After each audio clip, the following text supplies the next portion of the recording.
செல்வ பெருந்தைன்னு சொன்னோடனே செரிப்பு தான் வருது. ஏன் தெரியுமோ, நான் வந்து மல்லிகார்ஜுன் கார்கே நான் கேட்டேங்க, கேசி வேணுகோபால கேட்டேங்க, முகுல் வாஸ்னிகை நான் கேட்டேன் டெல்லியில.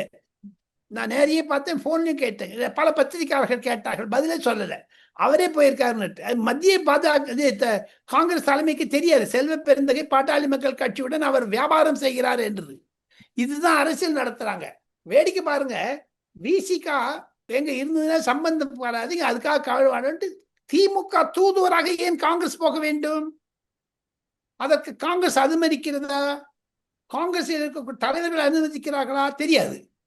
மத்திய காங்கிரஸ் தலைமையை இருட்டில் வைத்து வைத்தார் செல்வ பெருந்தகை என்பதுதான் அவர் மீது இருக்கக்கூடிய குற்றச்சாட்டு.